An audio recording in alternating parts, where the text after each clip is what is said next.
This right here is that second 420 AAO that I was talking about in the last video, and I was actually looking forward to this one because the 360 version did an outstanding job, as you've seen in my past review, and I'm quite curious how this Enermax LIQMAXFLO 420 addressable RGB will work.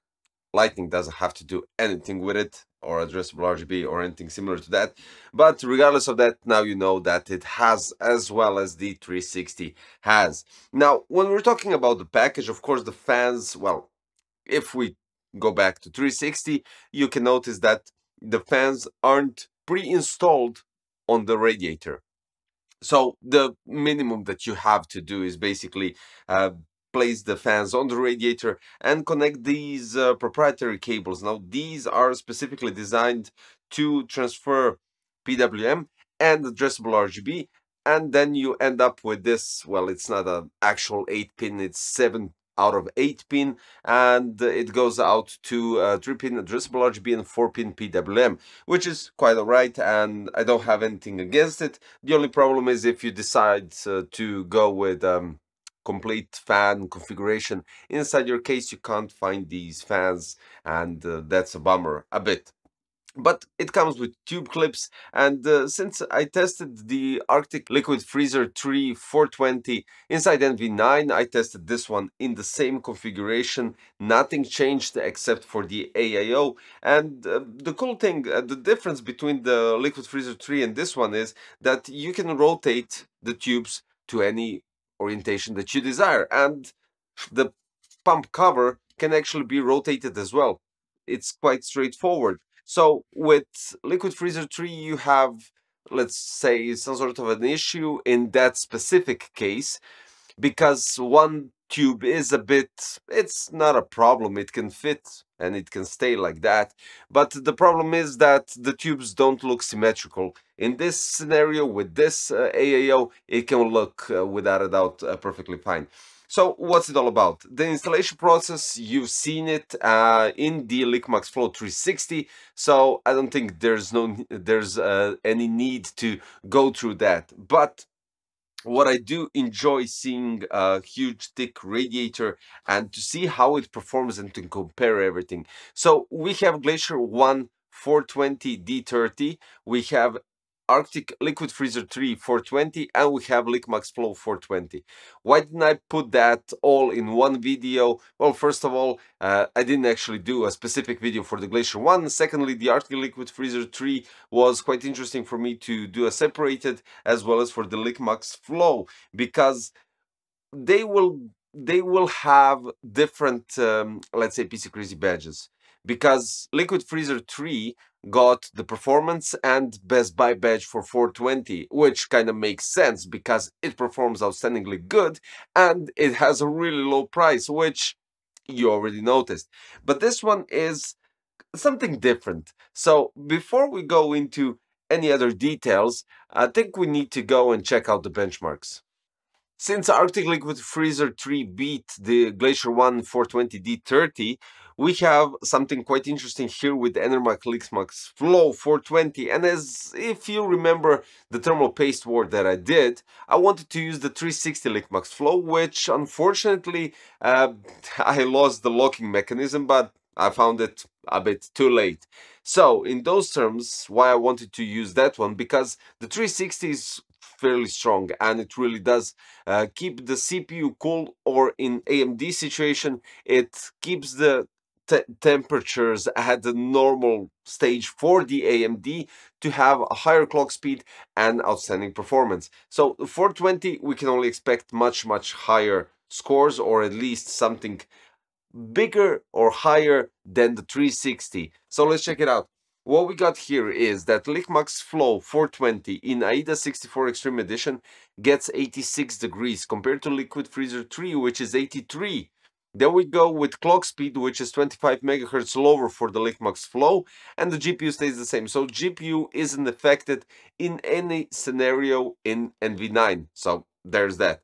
But when we go to Cinebench, now, of course, you'll see everything here. The thermals go from 77 to 78, and compared to Liquid Freezer 3, which had most of the scores at 77, Unfortunately, the LiQMAXFLO goes by 1 degree above, so I would say that's still quite alright.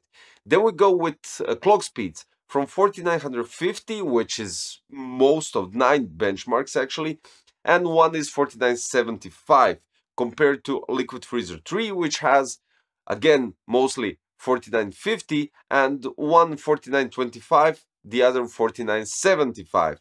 And then we go with Cinebench scores.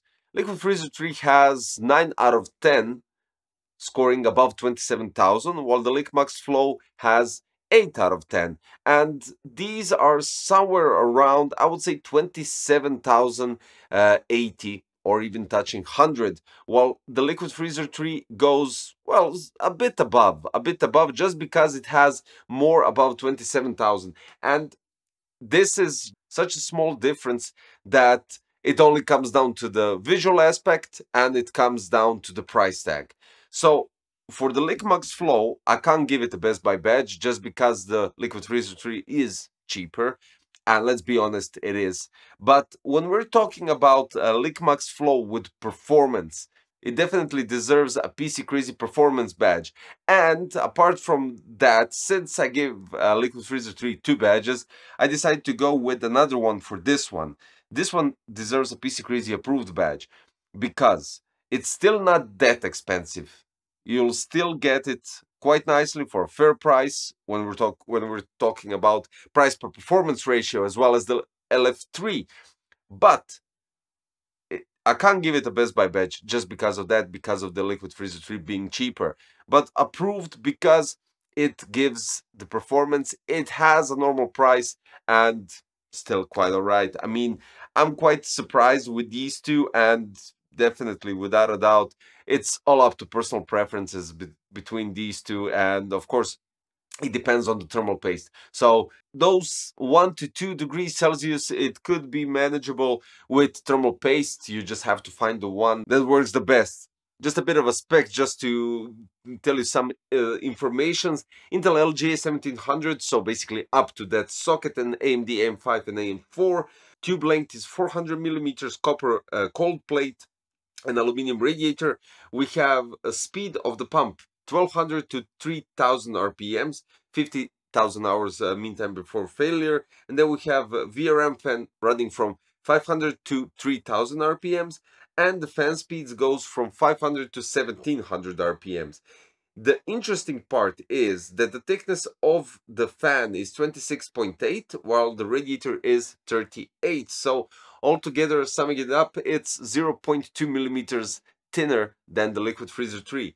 But what I noticed is this AAO, when it's in idle, it's dead silent. So the VRM fan is dead silent. These fans are dead silent. It really is quite nice. When you pump up the performance, the only thing that I heard are the fans inside the case and not these ones. And they did an outstanding job. So guys, it's all up to you to decide, honestly.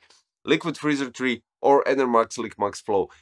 Any of these you won't regret if you have a case that can actually fit a 420, of course, let's be realistic. But then again, you have to take into consideration the thickness, so be prepared to measure everything properly. I don't know if you have space on the front to see the length of the GPU so it doesn't obstruct that, or if you're going at the top so it doesn't obstruct the VRM heatsink, it doesn't obstruct the RAM clearance or anything similar to that. Guys, since this is video specially dedicated for LiQMAXFLO 420, I'll put the links in the description below so you can check out the price and availability and everything that you need to know. If I skip something, additional information regarding mounting mechanism of the 420 can be checked in this video right here, where I covered the 361. And that'll be all for today, except eventually, if you really like, you can subscribe, hit the like button and click the notification bell for future content coming quite shortly. Thanks for watching, thanks for sticking by, and see you, well, soon. Bye bye.